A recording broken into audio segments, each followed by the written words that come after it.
संगीत कला ही अशी आहे की आता उत्पन्न झाली की ती लगेच संपते क्षणात, पण त्याला पकडून ठेवण्याची जी कला असते ती चित्रकला आहे, ती फोटोग्राफी आहे.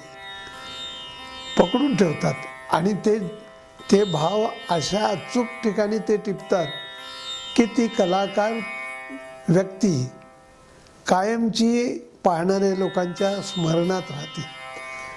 आणि मग अशा तऱ्हेचं ते कॅलेंडर एक आपल्याकडे कायम ठेवतात. म्हणजे महिने जरी संपले तरी काय काय लोकांच्या घरी पाकणीकरांचे कॅलेंडर अजूनही आहेत, कारण ती कलाकारांची ठेव म्हणून आहे. तेव्हा आज असंच एक व्यक्तिमत्व आपल्यात नाही आहे, अशा व्यक्तीवर कॅलेंडर बनत आहे. ते म्हणजे उस्ताद झाकीर हुसेन. झाकीर हुसेनना जाऊन अजून वर्षभर सुद्धा झालं नाही. आपल्याला अजूनही ते गेले असं वाटतही नाही. झाकीर भाई हे असं तबल्यातलं व्यक्तिमत्व संगीतातलं होऊन गेलं. तबला हे त्यांचं मीडियम असलं तरी पूर्ण संगीतात इतकं पॉप्युलर व्यक्तिमत्व माझ्या पाहण्यात नाही की त्यांनी खऱ्या अर्थाने तबला ह्या वाद्याला अत्यंत उच्च स्थानी ठेवलं. एवढंच नाही तर तबला वादकांचं आयुष्य घडवलं, तबला वाद्याचा प्रसार केला. काय केलं नाही, इवन तबला कारीगार आहेत जे मेकर्स आहेत, तबला मेकर्स, त्यांना सुद्धा चांगले दिवस आले ते उस्ताद झाकीर हुसेन खासावांमुळे. झाकीर भाई असे तबलावादक होऊन गेले की एक 100 वर्षात असा व्यक्तिमत्व क्वचित पाहायला मिळतं. ते आब्बाजींकडून शिकले. आब्बाजी त्यांचे वडीलच होते. आब्बाजी म्हणजे उस्ताद अल्लाह काका साहेब. ते त्यांच्याकडून शिकलेच, परंतु त्यांनी आपली कला ही आपल्या घराण्यापुरती किंवा आपल्या वडिलांच्या शिकवणीपुरती मर्यादित न ठेवता खऱ्या अर्थाने ती इतकी पुढे नेली की ह्या तबल्या वाद्यात अनेक बुजुर्ग लोक होऊन गेले. त्या बऱ्याचशा लोकांना मी जवळून पाहिले, जवळून ऐकले अनेकांना, पण अनेको लोकांचा तबला वादन त्यांनी स्वतः साध्य केलं होतं, जे अनेक तबलावादकांमधून वेगवेगळी वैशिष्ट्ये पाहायला मिळाली ती फक्त झाकीरबाईंच्या एकट्या व्यक्तीमधून आपल्याला पाहायला मिळाली. असं व्यक्तिमत्व आता घडणं शक्य नाही. त्यांचं काय सांगायचं, त्यांचं तंत्र तर एवढं प्रभावी होतं, अप्रतिम प्रभावी होतं, पण तेवढंच त्यांचं रूह तेवढीच प्रगत होती, बुद्धी तेवढीच प्रगत होती. शरीराने तंत्र कमवलं जातं, बुद्धीने विद्या आणि शास्त्र संपादन केलं जातं, पण मनाने कला संपादित होती. ह्या तिन्ही गोष्टीवरती त्यांची मास्टरी होती. ती एवढी मास्टरी होती की त्यांचं कुठलं अंग वीक आहे असं कोणालाच सांगता येणार नाही.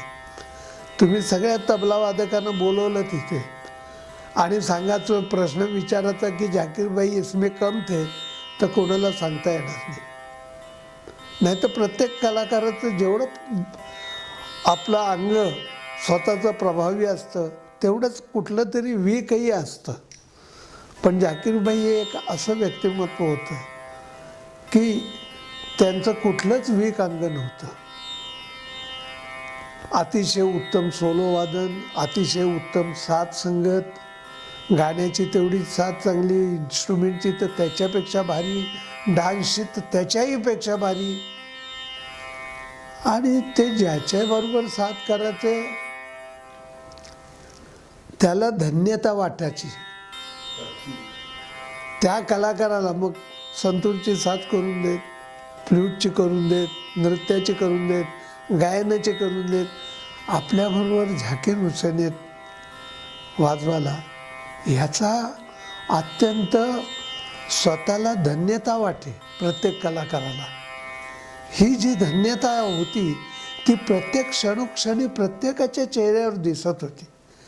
ऐकणारा जाणारा श्रोता वर्ग झाकीर हुसेनना ऐकतोय ते माझे झाकीर हुसेन, माझ्या हृदयातले झाकीर हुसेन मी ऐकतोय, या भावनेने जात होती. आता हे सगळं असं मिळणार कसं? अवघड आहे. असे सगळ्या क्वालिटीज एकत्र व्यक्तीमध्ये, एका व्यक्तीमध्ये पाहायला मिळणं फार कठीण आहे. एवढी प्रसिद्धी, पैसा, श्रेष्ठता मिळवल्यानंतर उस्ताद झाकीर हुसेन कासाबांचे पाय जमिनीवरच होते.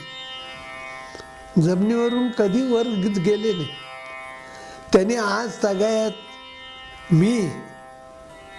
मैं ऐसा हूँ, मैं ये करता हूँ कधी सांगितलं नाही, कुठेही सांगितलं नाही. त्यांनी इतके आयडियल विचार ठेवलेले आपल्या कलेच्या द्वारे त्यांनी अतिशय महत्त्वाचे मोलाचे विचार ठेवले. त्याचा अर्थ आणि समजून घ्यायचा झाला तरी एक जन्म पुरणार नाही, एक जन्म पुरणार नाही. असं त्यांचं फार मोठं योगदान होतं, अतिशय मोठं योगदान.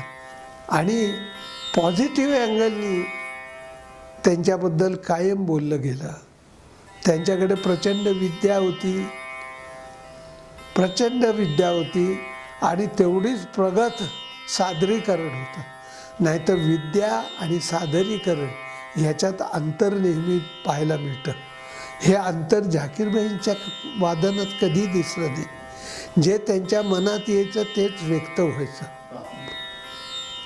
कलाकाराचे आणखीन काय गुण सांगावेत? कार्य एवढं मोठं होतं की तो अहम येण्याची शक्यता असते. आणि तो अहम त्यांनी कसा काय पार पडला होता ह्याचं कोड मला अजूनही आहे. कारण इतका डाऊन टू अर्थ माझ्या पाहण्यात व्यक्तीने, अतिशय डाऊन टू अर्थ, एका क्षणात कोणाच्याही पाया पडू शकण्याची त्यांच्यामध्ये ताकद होती. याला ताकद लागते आणि मन लागतं असं मला वाटतं. कारण विद्या ही पचवण्याची गोष्ट आहे. त्यामुळे मी त्यांना इतकं जवळून पाहिले आणि अनुभवले. ते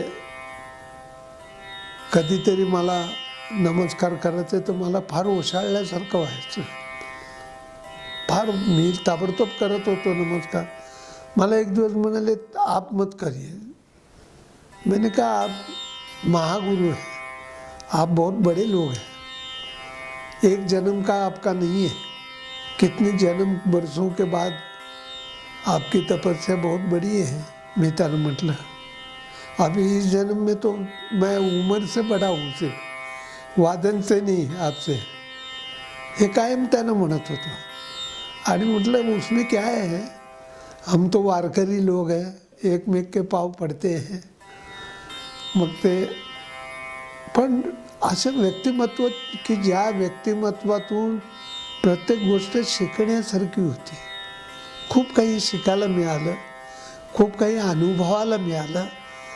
त्याच्यातून अनेक कलाकार आपापला विकास घडवत आहेत हे मी बघतोय. आज कित्येक तंतकार लोकांवरती सुद्धा झाकीरबाईंचा परिणाम दिसतो. नावं घेत नाही पण मला कित्येक लोक माहिती आहेत, कित्येक लोक. आणि चांगली गोष्ट आहे ही. त्यांच्यावर झालेला परिणाम ही सुद्धा चांगली गोष्ट आहे. आणि ते त्याच्यातून व्यक्त होत आहेत ही सुद्धा अतिशय सुंदर गोष्ट आहे. तर झाकीरबाई हे एक असं संगीतातलं व्यक्तिमत्व होऊन गेलं. या 100 वर्षात असं स्ट्रॉंग व्यक्तिमत्व आम्हाला पाहायला मिळालं हे तुमचं आमचं भाग्य असं मला वाटतं. की एवढं मोठं व्यक्तिमत्व निदान तरी मी पाहिलं नाही. अतिशय मोठमोठे कलाकार पाहिलेत, खूप पाहिलेत आणि ते सुद्धा माझ्या स्मरणात आहेत. म्हणून आज पण झाकीरबाईंना पाहिल्यानंतर असं वाटतं की परमेश्वरच अशा तऱ्हेचं घडवू शकतो. धन्यवाद.